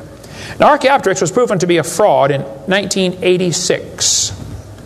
So this author is 13 years behind the time. Archaeopteryx means ancient wing. They're going to say, see, boys and girls, he's got claws on his wings. Yeah, so? 12 birds today have claws on their wings. The ostrich does, the Watson does, Turako does, ibis does. So what? It's kind of unusual, but 12 birds have it. They're going to say, well, he's got teeth in his beak. That proves he's got a reptilian feature. Well, now, wait a minute. Some reptiles have teeth, some don't. Some mammals have teeth, some don't. Some fish have teeth, some don't. Some of you have teeth, some don't. Okay? That doesn't prove a thing, all right? Alan Fiducia is considered one of the world's experts on birds. He believes in evolution. University Chapel Hill, North Carolina, Chapel Hill. He said, paleontologists have tried to turn Archaeopteryx into an earthbound feathered dinosaur, but it's not. It's a bird, a perching bird, and no amount of paleo-babble is going to change that. It's a bird. By the way, even by their twisted thinking, birds are found in layers lower than Archaeopteryx. If you find fully formed birds in rock that you think is 130 million years old, then Archaeopteryx at 65 million years old cannot be a missing link, can it? Because birds were already here. Even with their dumb geologic column, it doesn't work. We cover lots more on that on video 4. They say bird feathers evolved from scales. Well, that's stupid. In the first place, they come from different genes on the chromosome, okay? Developed totally different. A scale is a hard wrinkle in the skin. They attach to the skin very differently. Feathers are incredibly complex, folks. Unbelievably complicated. They're both made from the same protein, keratin, and that's where the similarity stops. So what? Battleships and forks are both made of iron. Doesn't prove they both evolved from a tin can.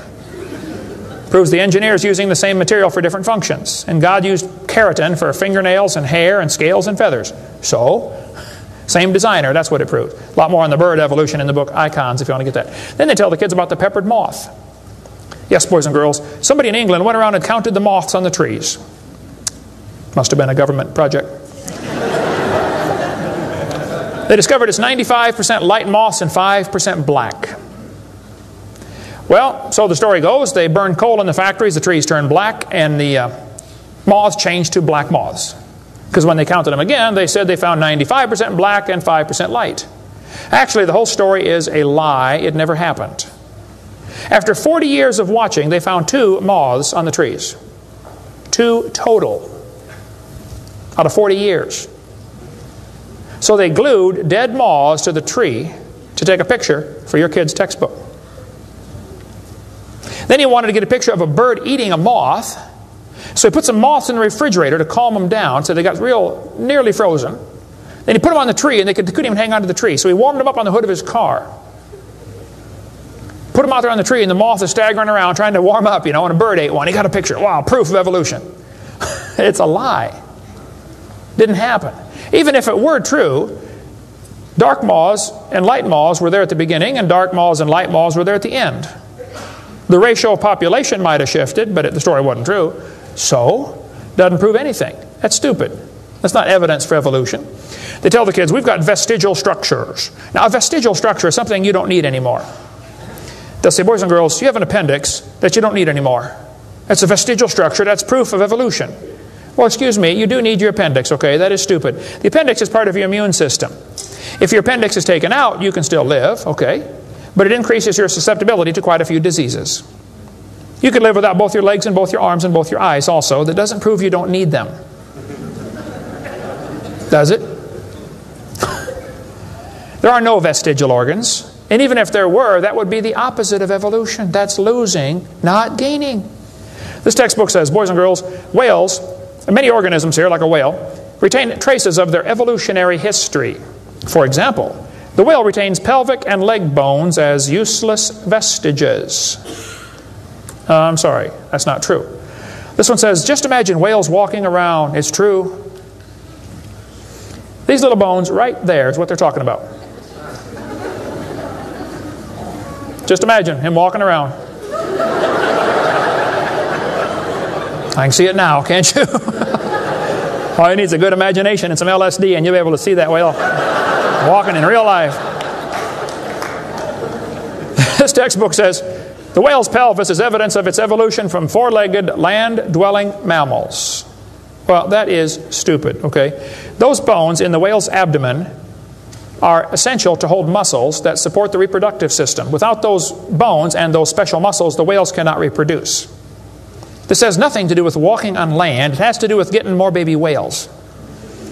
So the author that wrote this is either ignorant of his whale anatomy and should not be writing a book about it, or he's a liar trying to push a theory off on our kids.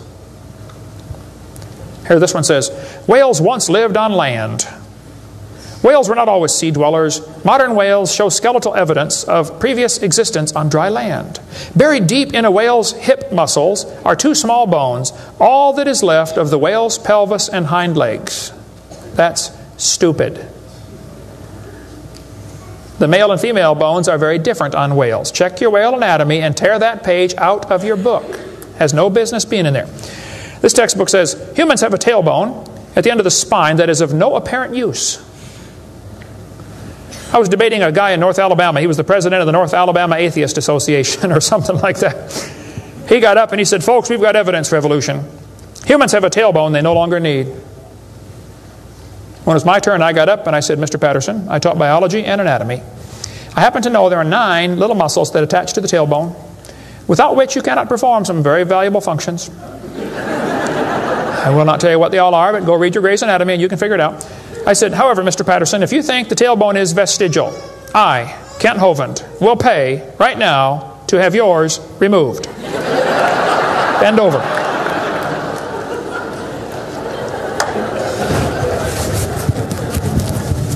That is stupid, folks. The tailbone is not vestigial. This one says, the coccyx, that's the tailbone, the small bone at the end of the human vertebral column, has no present function and is thought to be the remainder of bones that once occupied the long tail of a tree-living ancestor. I was taught when I went to school, man used to have a tail, but he lost it because he didn't need it. I thought, didn't need it? Have you ever thought how handy a tail would be? Have you ever come to the door with 2 sacks of groceries? Wouldn't that be nice, man, to be able to grab that door and walk right around and get in it? Lost it because we didn't need it. Man, you could drive the car and tune the radio knob and hold the Coke at the same time. They're going to tell the kids that lobe-finned fish show evolution. Yes, boys and girls, during the Devonian period, 410 million years ago, there were fish with lobe fins. What that means is a short arm and then the fin grows. Well, that's stupid, okay? The lobe-finned fish are still alive. They're called the coelacanth. And when they found the first coelacanth in 1938, people didn't believe it. They said it can't be true because they died millions of years ago. When they finally proved, yes, they're still here, all they said was, wow, they survived for millions of years. Never dawned on them to maybe question the whole theory. Never dawned on them. When Dr. Roy Mackal went to Africa and did expeditions on dinosaurs still alive in the African swamp, University of Chicago microbiology professor Dr. Roy Mackal wrote this book. He went over there twice, interviewed folks who've seen living dinosaurs. People who've never seen a white man. When he showed them the Apatosaurus, they said, yeah, that's Mokele Mbembe. He lives out in the river. He's not friendly. Don't get close. Dr. Mackal said, fellas, that's a dinosaur. They've been dead for 70 million years. The natives said, well, we're sorry. We didn't know about that. All we know is we see them out there once in a while. So Mackal gets back, writes this book, and says, folks, there are still some dinosaurs alive in Africa. Then he says, it's amazing they survived for 70 million years. Never will cross his brain that maybe your basic theory is wrong. That thought will never enter his mind, I don't think. It ought to. Lobe-finned fish are still alive, folks. They tell them trilobites are good index fossils for rock that is 600 million years old. Well, that's stupid, okay? There's a human shoe print where a guy stepped on and squashed a trilobite. How could a human step on a trilobite? If they're 500 million years ago. One guy said, maybe aliens visited the planet and stepped on a trilobite. Trilobite had the most sophisticated eye ever found in nature. It's one of the first animals to evolve, and it's already got the most complex eyeball. I don't think so. The whole thing about index fossils is stupid. Okay, there aren't any index fossils. The graptolites are the index fossil for 410 million year old rock, and yet they're still alive right now in the South Pacific. They tell the kids the dinosaurs are index fossils for 70 million year old rock. Folks, dinosaur blood was found inside the bone. Don't you think it's going to decay in less than 70 million years? There's enormous evidence that man and dinosaurs have always lived together. We covered that for 2.5 hours on video number 3 of our Blue series of tapes. Gene Thomas, missionary friend of mine, was in the Congo swamp for 42 years as a missionary. He said, I had 2 pygmies in my church that killed and ate one. Yes, dinosaurs are still alive. California, 1925, this thing washed up on the beach called California's Nessie. Laid there on the beach and rotted away. Here's a guy behind it with a rifle. In the front you can see the critter's head. Neck going off to the right. The neck was 20 feet long. One atheist wrote me a letter and said, Hovind, you're so stupid. Don't you know that was a whale? Show me any neck on a whale, would you please? No, I think dinosaurs have always lived with man. They were called dragons for most of history. People killed most of them. There could be a few still around. It wouldn't affect me at all, okay? I don't think there's a lot of them, but there could be a few still out there. They changed the name in 1841 to dinosaur. That's all that happened. And man exterminated most of them. They're mentioned in the Bible. We cover all that video number 3. They're going to tell the kids, we've got evidence for evolution. It works by natural selection. Well, yeah, natural selection works. But see, evolution is based on 2 faulty assumptions. Number 1, they say mutations make something new. That's never been observed. And natural selection makes it survive. That's never been observed. That sounds good theoretically, but it's never been observed. Mutations happen, there's no question. Okay, thousands and thousands of mutations happen. But even guys like Pierre Gross will say, no matter how numerous they may be, mutations do not produce any kind of evolution. They're only scrambling existing information. They're not adding anything new. Here's a 5-legged bull. That's a mutant. There's no new information added. Doesn't the bull already have the gene code to make a leg? You just built one in the wrong place, that's all. This is not new information. This is scrambled information. That's not new. Here's a short-legged sheep. He's the first one the wolf is going to catch. Go, boys, go. Here comes the wolf. Herman didn't make it. Here's a 2-headed turtle. That's a mutant. Not ninja, but he's mutant. He's going to freeze first winter. Nobody makes a turtleneck sweater. I've never seen one. I've been looking. See, a mutation is scrambling information that already exists. It's like you can take the letters from the word Christmas and get all sorts of different words, scrambling them up. But you never get Xerox, zebra, or queen. The letters aren't available. And a mutation does not give you new information. It scrambles existing information. This textbook shows the kids a 4-wing fly. Look what it says now, kids. You've got to be careful or you'll be tricked on this one. Normal fruit flies have 2 wings. This mutant has 4. This rare mutation, like most mutations, is harmful. Look what it says. Beneficial mutations are the raw material for natural selection. Oh, why didn't they show us one? Why did they show us an example of a bad mutation and tell us that good ones is how it works? Show me a good one. You know why nobody's ever shown a good mutation? Because nobody's ever seen a good mutation. One professor I was debating said, I know a good mutation.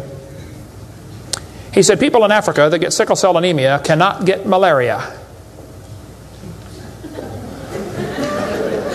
Wow, that's like saying if you cut off your legs, you can't get athlete's foot. Yeah, you're probably right, but that's not a beneficial mutation. They tell them evolution and natural selection go together. He says, this textbook says natural selection causes evolution. That's stupid, okay? Natural selection doesn't cause any evolution. Natural selection is a conservative process that keeps the species strong. That's all it does. That's all it can do. It has no creative properties. Natural selection, nature can only select what there is to select from. If I said, I'm going to go around the world, I'm going to try to raise a race of people that are over 12 feet tall. So everybody under 12 feet tall, we're going to kill them. Year after year, we kill everybody under 12 feet tall. Well, there's nobody to select from, is there? Natural selection can only select what there is to select from. It's a conservative process. If you worked in a factory that produced cars and your job was to check for defects, you know, kick the tires, slam the doors, etc., drive it around, and you caught every single mistake and you rejected it, how long would it take that process to change the car to an airplane? You say it'll never change it. That's my point. Natural selection is like a quality control. It makes sure the bad ones don't survive, but it's not going to change it to something else. Survival of the fittest does not explain arrival of the fittest. And by the way, survival of the fittest is what is called a tautology. Kids, there's a big word. You can learn this. You can use this one on your brother. A tautology is a sentence that means nothing. You can say, oh, you're speaking in tautologies. I'll show you how it works. You say, Professor, why did it survive? I say, oh, because it's the fittest. You know, survival of the fittest. Oh, how do you know it's the fittest?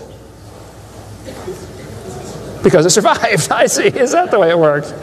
That's exactly the way it works. That's stupid, folks, okay? Actually, it's not survival of the fittest. If a whale goes through a school of fish and eats 80% of them, it's survival of the luckiest. I mean, if a snake crawls into a bird's nest and eats 3 out of 4 eggs, does the snake select the weakest of the birds to eat? There's still an egg, man. He's going to eat them all. Okay? Then they do the thing with the fruit flies for the kids. They'll say, boys and girls, we raised flies in the laboratory, and we nuked them and microwaved them and x-rayed them, and we got these flies to have mutated babies. We got flies with curled wings. They fly around, bzz, bzz, bzz, bzz, couldn't go anywhere. They got flies with no wings. What do you call that? A crawl. You can't fly. They raised all these mutated flies in the laboratory and said, you know what, folks? Every fly we got was worse off than Grandpa Fly. Yeah, so? So they tell the kids, you see, this proves that flies have evolved as far as they can go. No, this proves you're messing up with perfectly good flies, okay? God made them right and you're messing them up. Now leave them alone, all right? This guy says, we've got proof for evolution because flies in the north have wings 4% larger than flies in the south. That's proof we all came from a rock. That's stupid, I'm sorry. Then they tell the kids, boys and girls, today you're going to learn to think critically. Watch this sentence here carefully. Some kids doing this for homework tonight. Boys and girls, do you think humans are still evolving? Now what kind of question is that? That's one of those questions like, have you stopped beating your wife yet? Well, if I say yes, I'm admitting I did. If I say no, I'm still doing it. Wow. All right. Go back and look at the original question. Do you think humans are still evolving? Doesn't that question assume that evolution has happened? What if a kid doesn't believe in evolution? How's he supposed to do his homework tonight? That question does not teach him how to think critically. That teaches him what to think, not how to think. That's a Soviet-style indoctrination type question. And the textbooks are full of them. They're not learning how to think.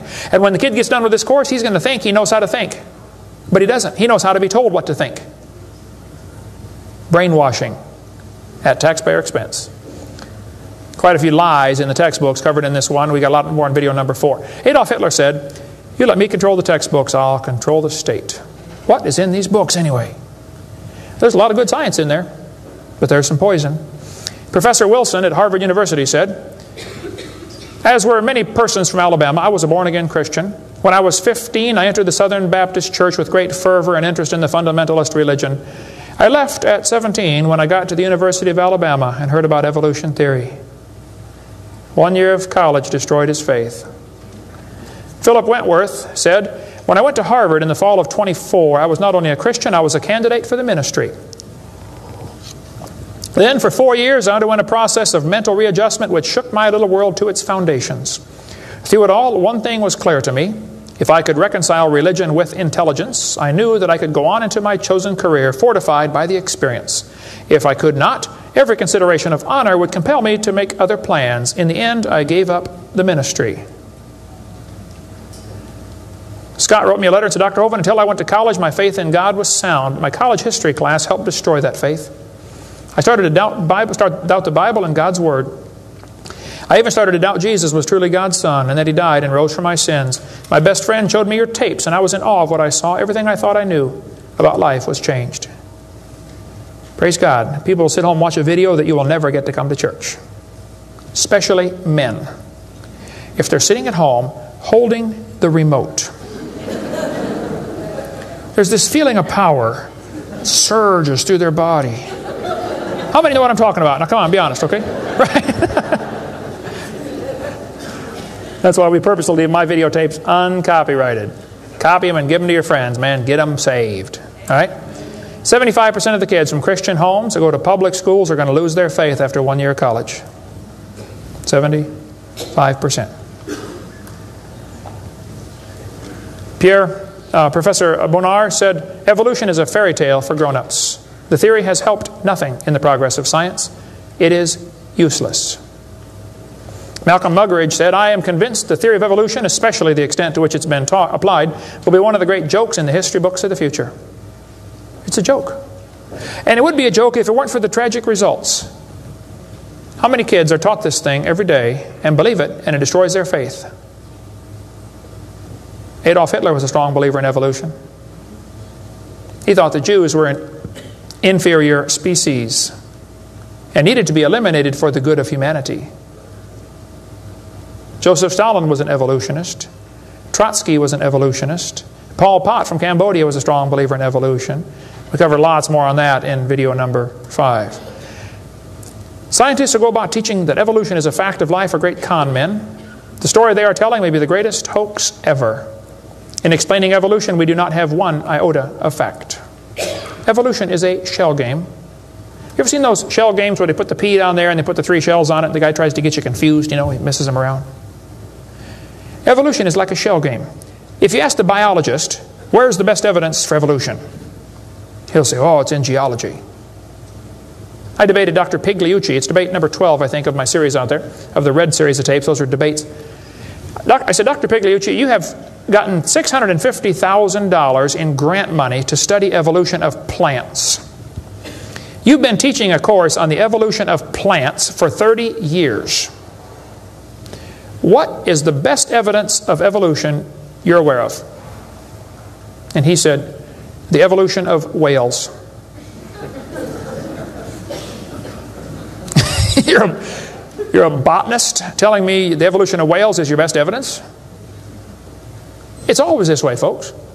The geologist thinks the anthropologist has the evidence. The anthropologist says, oh no, we don't have it. The biologist has it. It's a shell game. The only problem is there's no pea under any of them. Nobody has the evidence. It's a joke. Sir Arthur Keith was selected to write the foreword to Darwin's book when it was republished in 1959 because he was a strong believer in evolution. Arthur Keith said, "Evolution is unproved and unprovable. We believe it because the only alternative is special creation. And that is unthinkable." I mean, you're not even allowed to think that maybe there's a creator? The only alternative. He's right, by the way. The Russian atheist astronomer came to America and spoke at one of the universities, and he started off his speech, he said, "Folks, either there is a God or there isn't." I thought, boy, this guy's brilliant. He nailed that point right on the head. I got to give him credit for that one. And then he said, "Both possibilities are frightening." I thought, wow, that's a good statement. You see, if there is a God, we better find out who He is and find out what He wants and do what He says. If there is no God, we're in trouble. We're hurtling through space around the sun right now at 66,000 miles an hour, and nobody's in charge. That's a scary thought. It's real simple. The Bible says, in the beginning, God created the heaven and the earth. The Christian view of history is very simple. God made the world in 6 days just like He said He did. And that explains all the symbiosis relationships. How can certain animals and certain plants require each other? Which one evolved first? There are zillions of symbiosis relationships that can't be explained by evolution. The pre-flood world was very different. The people lived to be 900 years old. We cover that on video number 2, why they lived to be 900. You can check out my website and see them right there, drdino.com. During this time when people lived to be 900, reptiles grew to be huge. See, reptiles, even today, never stop growing. Reptiles grow all their life. So if a reptile lives to be 900 years old, he's going to get real big. Dinosaurs were big lizards that lived with Adam and Eve. And then Noah took dinosaurs on the ark. People say, dinosaurs on the ark, they're kind of big, aren't they? Well, the big ones were big, but the little ones were little. And Noah was 600 years old when he built that boat. I bet he was smart enough to figure out, you don't have to bring the biggest ones you can find. Bring 2 babies. Just be sure to get a pink one and a blue one. That'll be important later. After the flood was over, people killed most of the dragons, as they were called. That's why there's legends of dragons all through history. Plus the climate killed a lot of them. People don't live to be 900 anymore. We cover all that on video number 2. And there might be a few still around. Christians don't need to worry about dinosaurs. They're part of the normal creation. They're mentioned in the Bible. It's all there, folks. We just got to get a good biblical view of history. God created this world. See, it's real simple. Let's summarize here. God made the world. It didn't evolve. Evolution is stupid. There are hundreds of more reasons we can give. We're going to run out of time, though. But if God made the world, He owns it. That means He makes the rules, like the 10 Commandments. We are guilty of breaking His rules. I'll show you. Rule number 9, commandment number 9, thou shalt not bear false witness. That means don't lie. How many of you have ever lied before? Come on, you don't do another one. Put your hand up. Don't give me that pious look. Come on. Number 8, don't steal. How many ever stole something? You already told me you're a liar. Now come on. You don't have to read very far to realize we're guilty, which means we're going to be punished. Or find a substitute. See, I can't substitute for your sins because I got a whole bunch of my own. But Jesus Christ is not only willing, He's able. He wants to take your place. He wants to pay for your sins. It's real simple. February 9th, 1969. My friend said, Kent, you're a sinner. I said, well, you can say that again. He said, you deserve to go to hell. But Jesus died for you. He wants you to save you. He wants to save you. If you'll ask Him, He'll save you right now. And I bowed my head and said, Lord, I'm a sinner and I deserve to go to hell, but would you please forgive me and save me? And I've got God's promise I'm going to heaven. Hey, if you died today, where would you go? You ought to think about it because you will be dead for a long time. Doesn't matter how long you live, you're going to be dead longer than that. You know, George Washington died 200 years ago. And he's still dead. How much longer does he have to go? You're going to be dead for a long time. All you get in this life is a little bitty dash between two dates. Just a little, and it's gone. What are you going to do with your dash? Let me give a suggestion to you. Give the whole thing to Jesus. Say, Lord, you may have it, the whole thing. One time a little boy saw Jesus preach, and he had a little sack lunch. 5 biscuits and 2 fish sticks. I said, here, Jesus, you can have the whole thing. Jesus said, thank you, son. Everybody sit down, please. 5,000 men, plus women, plus children. We can assume probably 20,000 people. Jesus started breaking those fish sticks and bread up and making fish sandwiches and started passing them out to the disciples. And everybody sat down in the grass and they passed them out and passed them out and passed them out and passed them out. When they got all done, everybody was stuffed. You want another fish sandwich? Oh, no, I can't. No, man, I'm stuffed. He said, okay, disciples, gather up all the fragments. They got 12 baskets full of fragments left. That little boy came home from the meeting. Mama said, hey, son, how'd you like your lunch? Oh, Mom, you won't believe it. Was it good? Oh, it was good, Mom. You have any left? Hey, disciples, come on in here, would you please?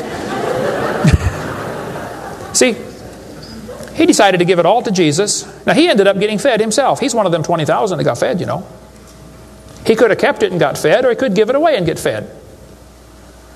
Worked the same either way.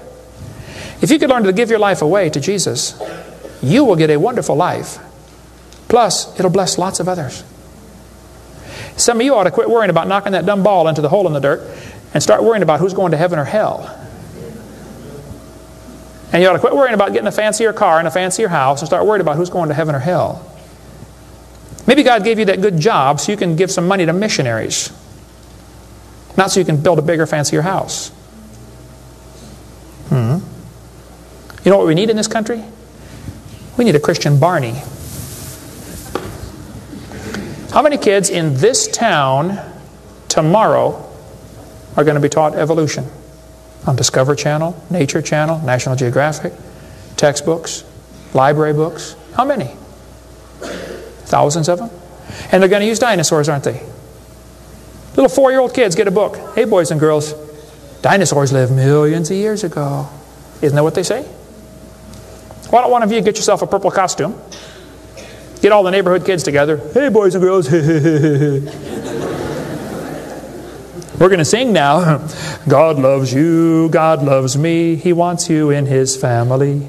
If you'll ask Him now, He'll come into your heart, and of His family you'll be part. Shouldn't they learn that instead? Folks, somebody's got to reach these young kids.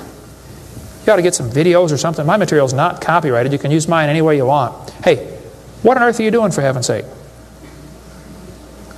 What are you doing for the Lord? I saw this tombstone the other day at a cemetery. Wayne Strickland, atheist.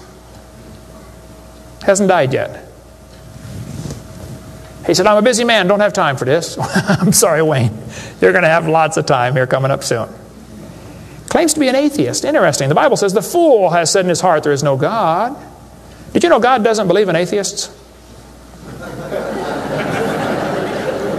Think about that one. Where would you go if you died? Now, if you're not sure you're going to heaven, you ought to give your heart to the Lord and get saved. If you are saved, you ought to find something to do for the Lord. If you want to get any of my video materials, they're not copyrighted. You can get a 15-hour seminar on creation, which lots of material on stuff, on creation, evolution, dinosaurs. Get some of the debates or the red tapes or the miscellaneous topical series.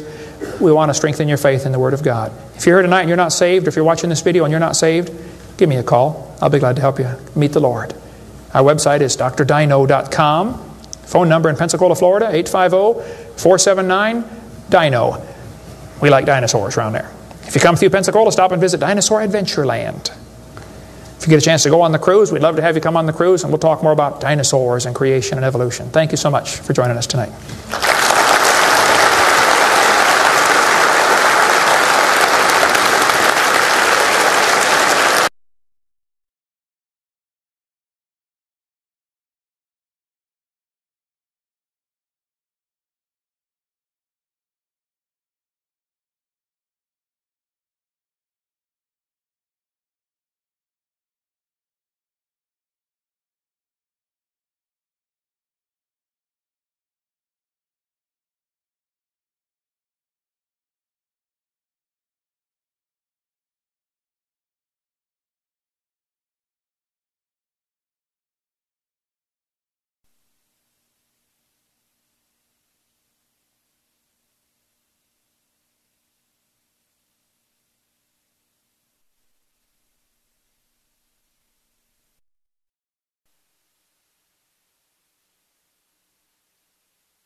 Do you want to know more about how to combat the godless theory of evolution? Creation Science Evangelism offers 4 great tools that help strengthen the faith of believers and win the lost to Christ. After 15 years of teaching high school science, Dr. Hovind began Creation Science Evangelism in 1989. We are a ministry that is dedicated to providing tools which will help you combat the evolution philosophy that is destroying the faith of millions every year. The first tool Creation Science offers is their powerful, life-changing video series. Over the last 12 years, well over 1 million videotapes of Dr. Hovind's seminar have circled the globe. They are reaping a harvest of souls for the kingdom of Christ, as well as helping restore the faith of many thousands confused by the evolution propaganda to which they've been subjected. These videos are available in English, Russian, French, Spanish, Japanese, and sign language. The Age of the Earth, first of the 7-part series, teaches that God created the universe about 6,000 years ago in 6 literal days. Could this be true?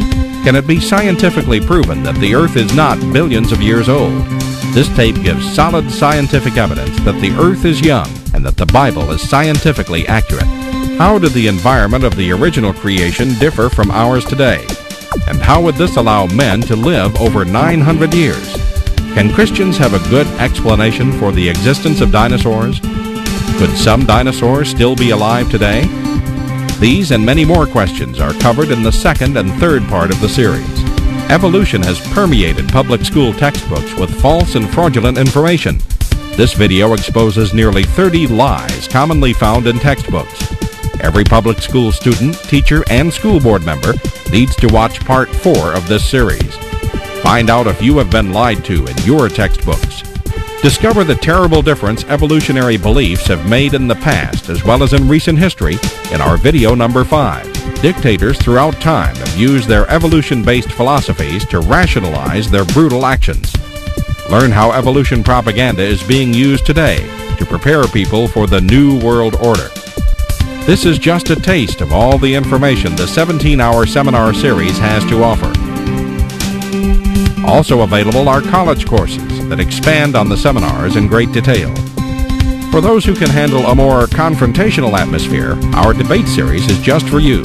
I said, now, Mr. Patterson, if you think the tailbone is vestigial, I, Kent Hovind, will pay to have yours removed. Dr. Hovind has debated a wide range of atheists and evolutionists all over the country, and you're sure to find these 12 debates very exciting. These would be perfect to present to that scientifically minded person who likes to argue their point. Our topical series includes exciting topics like why evolution is stupid, public school presentation, children's video about dinosaurs, the Bible and health, Leviathan, the fire-breathing dragon, and many more. Creation Science also offers a variety of visuals like the longevity chart, which presents the entire lineage of Adam to Joseph as given in Genesis. It's exciting to see exactly how many generations were alive at the same time. Hundreds of books on a variety of subjects, videos on incredible creatures that defy evolution, t-shirts, fossils, and more. Make Creation Science Evangelism the one-stop shopping center for your creation material needs. Our 2 websites, www.drdino.com and www.dinosauradventureland.com, provide our second tool for evangelism. drdino.com is packed with lots of information, from charts and graphs to articles and frequently asked questions. This is also where you will find more information on all of the products CSE has to offer. Dinosauradventureland.com is great for the kids. They can play lots of fun games and see unusual rides and activities located at Dinosaur Adventureland in Pensacola, Florida. Thousands visit our sites regularly to gain insight into God's creation. The third tool available to you is the live seminars conducted by Dr. Hovind and his son Eric. Since 1989, Dr. Hovind has held seminars and debates in hundreds of churches, schools, and universities in 49 states and 30 foreign countries. His fast-paced, illustrated seminars cover diverse topics, such as evidence for a young Earth, how long Adam lived, dinosaurs living with man, where races came from, radiometric dating, and much more. Our fourth tool is the new, exciting Dinosaur Adventureland. Many thousands have come from all across America to visit our museum, creation bookstore, science center, and theme park, where God gets the glory for science. Our unusual swings, rides, and activities each have a science lesson as well as a spiritual lesson. Captivate everyone from age 4 to 94.